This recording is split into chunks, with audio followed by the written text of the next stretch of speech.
নমস্কার বন্ধুরা, Mitra village life cooking এর আরো একটা নতুন ভিডিওতে আপনাদের সবাইকে স্বাগত।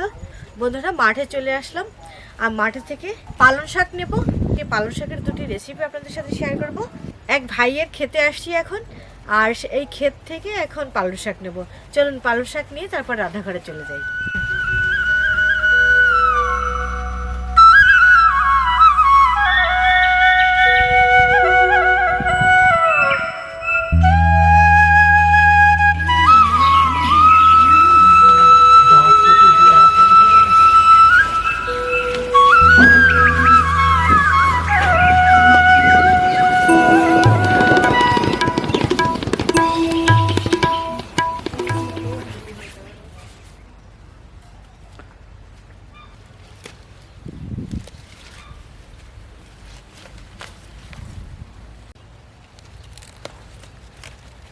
একেবারে ক্ষেতের থেকে টাটকা টাটকা পালং শাক নিচ্ছি।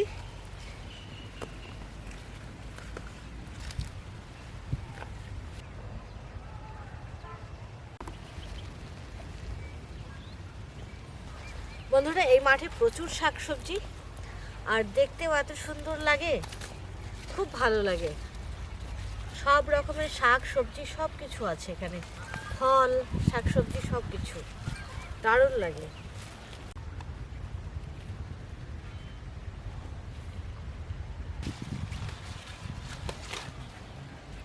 বন্ধুরা, আমার পালং শাক নেওয়া হয়ে গেছে, চলুন এবার রান্নাঘরে চলে যাই।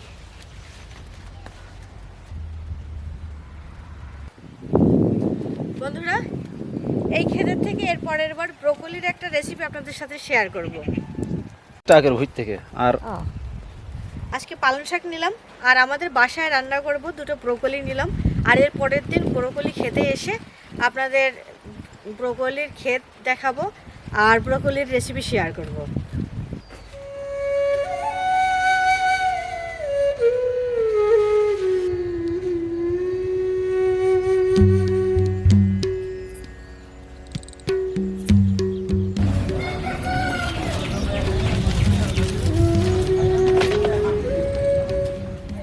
ওয়াও, এই যে পেঁপে পেকেছে। শাক নিয়ে যাচ্ছিলাম, আমাদের এক প্রিয় কাকা আছে, কাকা ডাক দিল, এখন কাকার পেয়ারা খেতে আসলাম। বন্ধুরা, এই একটা তুলো ক্ষেত, এই যে দেখুন কাপাস তুলো, এই যে এখনো পাকেনি, যখন পাকবে তখন একা একা ফেটে যাবে।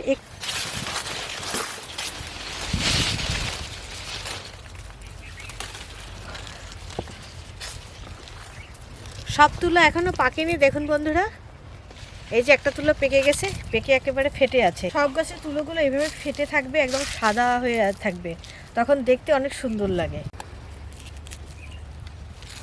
পাকা পেয়ারাটা ছিঁড়ে ফেলাম, এই যে বাবার বাড়ি নিয়ে যাওয়ার দেশে মাঠে যখনই আসি কাকা ডেকে পেয়ারা দিয়ে দেবে, তার শাকসবজি যা থাকে এভাবে দিয়ে দেয়। এটা চলো, এই যে দেখুন ওই মুখো টান দাও, ওই মুখো টান, ওই মুখো। হ্যাঁ, এবার যাচ্ছি তাহলে। ঠিক আছে বৌমা, আবার আসবা, এসে বেরিয়ে যাবা। হ্যাঁ, সাবধানে থাকবেন, ভালো থাকবেন, আর কাকিমাকে আমার সালাম জানাবেন। আচ্ছা, ঠিক আছে।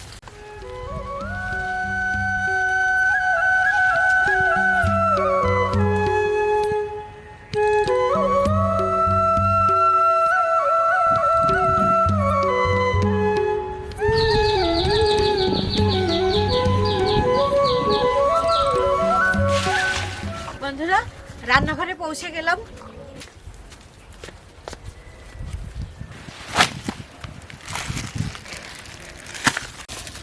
কাকা ভালোবেসে পেয়ারা দিল, একেবারে গাছ পাকা পেয়ারা। এটা ধুয়ে কেটে খেয়ে দেখি।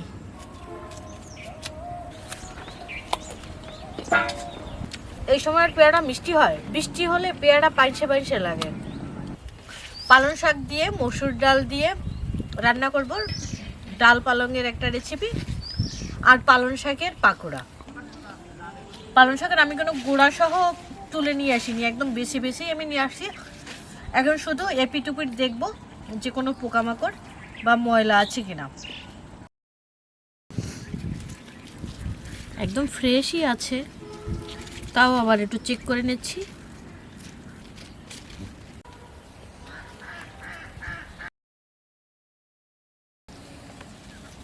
এই পালং শাক ওলকপি দিয়ে ঝোল রান্না করে খেলেও কিন্তু দারুণ লাগে।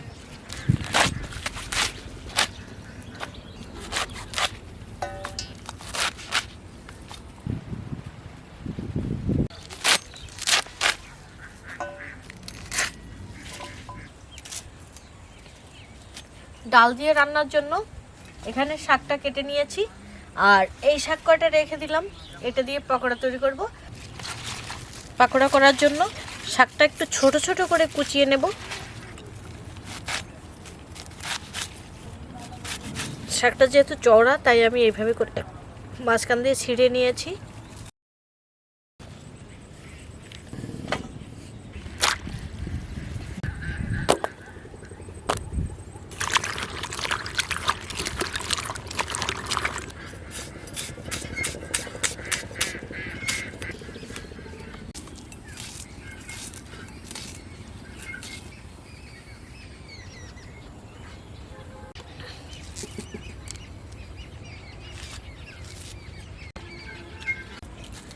শাক কাটা হয়ে গেছে। মসুর ডাল নিয়ে নিয়েছি, ডালটা এবার ধুয়ে নেব।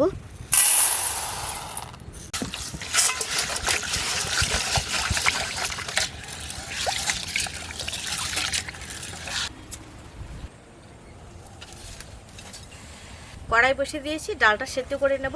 ডালটা ভালো করে ধুয়ে নিয়েছি, ডালটা দিয়ে দিলাম। ডাল সেদ্ধর জন্য পরিমাণ মতো জল দিয়ে দিচ্ছি।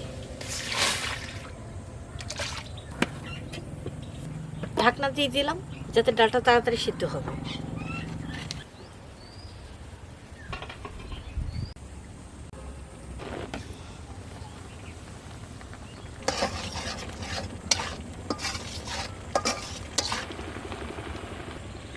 ডালটা সিদ্ধ হয়ে গেছে, ডালটা তুলে নিলাম।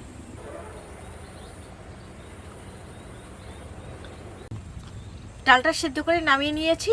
এবার কড়াইতে ফোড়ন দিয়ে রান্নাটা বসাবো। তো কড়াই গরম হয়ে গেছে, কড়াইতে সরিষা তেল দিয়ে দিলাম। তেল গরম হয়ে গেছে, এবার ফোড়নে জিরে দিয়ে দিলাম। শুকনো মরিচ মাঝখান দিয়ে ভেঙে দিলাম।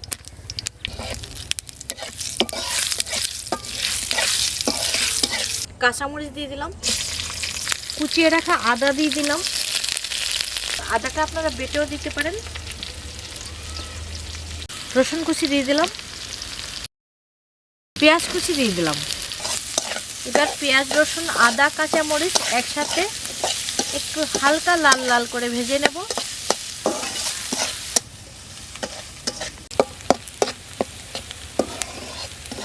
পেঁয়াজ, রসুন, আদা, কাঁচামরিচ দেখুন হালকা হালকা করে ভেজে নিয়েছি। এবার অল্প একটু জল দিয়ে দিলাম। বাকি মশলাটা কষিয়ে নেব যাতে মশলাটা পুড়ে না যায়। হলুদ দিয়ে দিলাম, লবণ দিয়ে দিলাম, তেলে রাখা জিরার গুঁড়ো দিয়ে দিলাম, তেলে রাখা ধনিয়ার গুঁড়ো দিয়ে দিলাম 1 চামচ। এবার এই মশলাটা ভালো করে কষিয়ে নেব।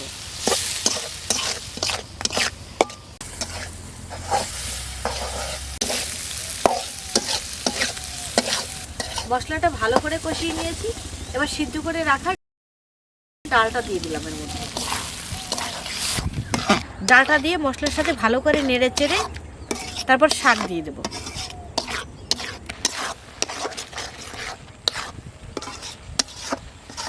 মশলার সাথে ডালটা ভালো করে নেড়ে চেড়ে কষিয়ে নিয়েছি। এবার কেটে ধুয়ে রাখা পালং শাকটা দিয়ে দিচ্ছি। পালং শাক দিয়ে আবার ডালের সাথে ভালো করে একটু কষিয়ে নেব।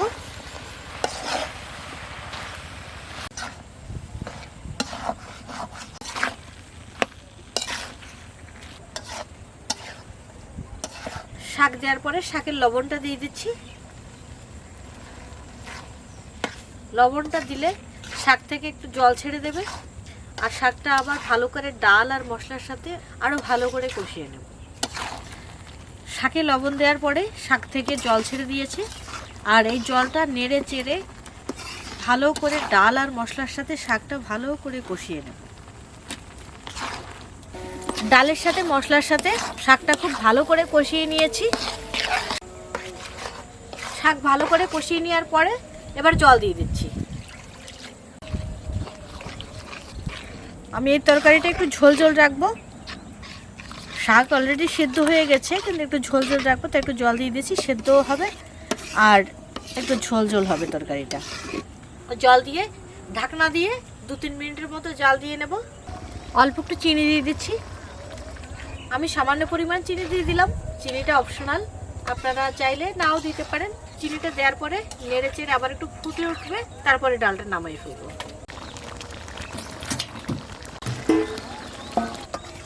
ডাল পালং শাকের তরকারি হয়ে গেছে, এবার নামিয়ে নিচ্ছি।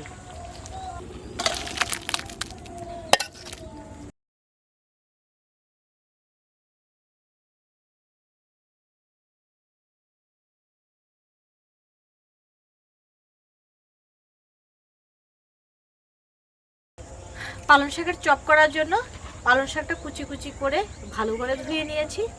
এবার সব কিছু দিয়ে পালং শাকটা মাখিয়ে নেব। বেসন দিয়ে দিলাম,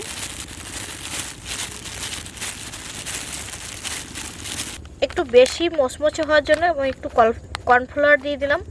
বন্ধুরা, আপনারা চাইলে কর্নফ্লাওয়ারের পরিবর্তে চালের গুঁড়ো দিতে পারেন, চালের গুঁড়ো বা চাল বাটা বা ডাল দিতে পারেন। এর সাথে 1 চামচ পরিমাণ রসুন কুচি দিয়ে দিলাম, কুচিয়ে রাখা কাঁচামরিচ দিয়ে দিলাম। বন্ধুরা, শীতের সময় একটু ঝাল ঝাল পাকোড়া খেতে খুব ভালোই লাগে, তাই আমি মরিচটা একটু বেশি দিলাম। আদা কুচিয়ে রাখা দিয়ে দিলাম, পেঁয়াজ দিয়ে দিলাম, পেঁয়াজটা একটু বেশি পরিমাণে দিলাম। এই পাকোড়াতে পেঁয়াজটা যত বেশি হবে তত পাকোড়াটা খেতে বেশি ভালো লাগে। পরিমাণ মতো লবণ দিয়ে দিলাম, 1 চামচ পরিমাণ চিনি দিয়ে দিলাম, সামান্য পরিমাণে মরিচের গুঁড়া দিলাম, 1 চামচ পরিমাণ ধনিয়া গুঁড়ো দিলাম, 1 চামচ পরিমাণ জিরা গুঁড়ো দিলাম, হলুদের গুঁড়া দিলাম। সমস্ত উপকরণ মাখিয়ে নেব। শাক ধোয়ার পরে শাকে কিন্তু একটু জল জল আছে, শাকটা ভেজা যেহেতু, তাই আগে আমি জল দেব না, আগে মাখিয়ে দেখি, তারপরে পরিমাপ করে জল দেব।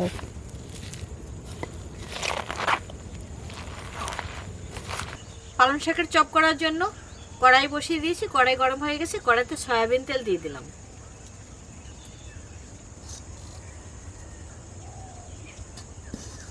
এটা গরম হলেই চপের শেপগুলো তেলের মধ্যে দিয়ে দেবো, তেলে দিয়ে দিলাম। চুলোর আঁচটা মিডিয়ামে রেখে চপের সব শেপগুলো দিয়ে দিচ্ছি। এই চপটার সাথে যদি আপনারা বাদাম বাটা, বাদাম কুচি দিতে পারেন তাহলে আরো বেশি টেস্ট হবে।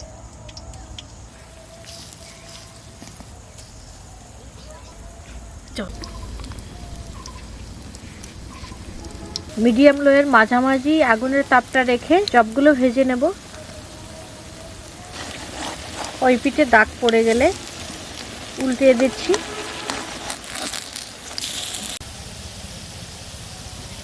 এপাশ ওপাশ করে ভালো করে লাল লাল করে পকোড়াগুলো সব ভেজে নিয়েছি।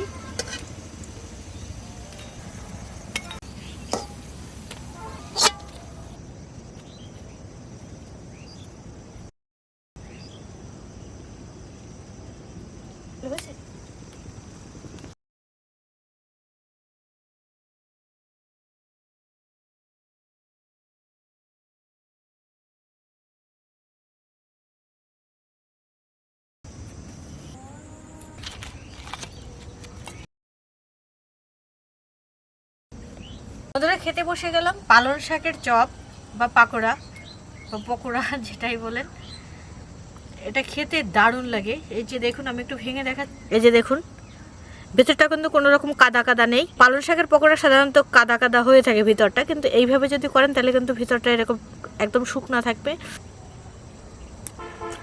এবং খেতেও দারুণ হয়েছে। ওয়াও! এই পকোড়াটা বানাতে আমি কিন্তু, আপনারা দেখেছেন, আদাটা কুচিয়ে দিয়েছি। তা এটার একটা কারণ আছে, আদাটা বেটে দিলে এক রকমের স্বাদ হয়, আর কুচিয়ে দিলে ওই আদার টুকরোগুলো যখন মুখে পড়ে তখন দারুণ লাগে খেতে।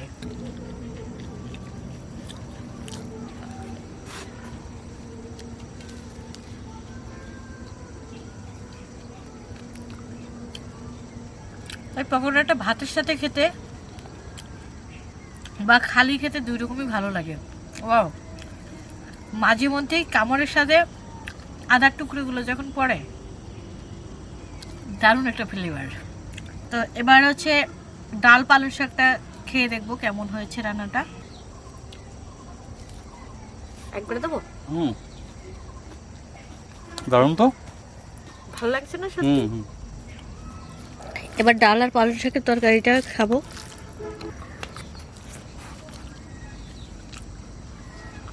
বন্ধুরা একবার খেয়ে দেখবেন। আর আমি রান্না করেছি, আমি ভিডিও করছি, আমি খাচ্ছি, বলবেন যে তুমি রান্না করেছো, তুমি খাচ্ছ আর তুমি বলছো ভালো হয়েছে। আসলে যারটা তো তারই বলতে হয়, কারণ এটা টেস্ট করছি আমি, তো আমাকেই তো বলতে হবে এটা কেমন হয়েছে, তাই না? আর যেহেতু আমি এটা প্রেজেন্টেশন করছি, আমি ভিডিও করছি, সেহেতু এটা তো ভালো না হলে সেটা ভিডিও করা উচিত না বা করিনি, তাই না?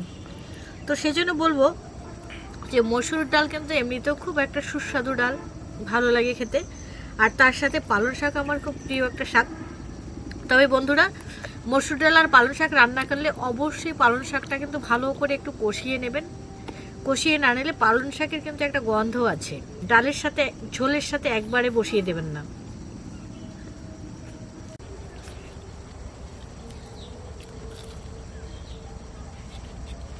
আমি তৃণভোজী মানুষ, এরকম তরকারি থাকলে অন্য কোনো তরকারির দরকার হয় না। তো বন্ধুরা আজকে দুটি সহজ রেসিপি, পালং শাকের পকোড়া আর মসুর ডাল পালং শাকের এই তরকারিটা কেমন লাগছে কমেন্টে জানাবেন। যারা নতুন রাঁধুনি আছেন তারা অবশ্যই এটা রান্না করে খেয়ে দেখবেন একবার, আর খেয়ে কমেন্টে জানাবেন কেমন হয়েছে, খেতে কেমন লেগেছে। আর আজকের ভিডিও যদি একটুকু ভালো লেগে থাকে তাহলে অনুরোধ করব চ্যানেলটা সাবস্ক্রাইব করে সাথে থাকার জন্য। আর যারা ইতিমধ্যে সাবস্ক্রাইব করেছেন সবাইকে অসংখ্য ধন্যবাদ এবং কৃতজ্ঞতা। তো আজকের ভিডিও এখানেই শেষ করছি, দেখা হবে পরবর্তী ভিডিওতে। ততক্ষণ পর্যন্ত সবাই ভালো থাকুন, সুস্থ থাকুন, সাবধানে থাকুন, বাই।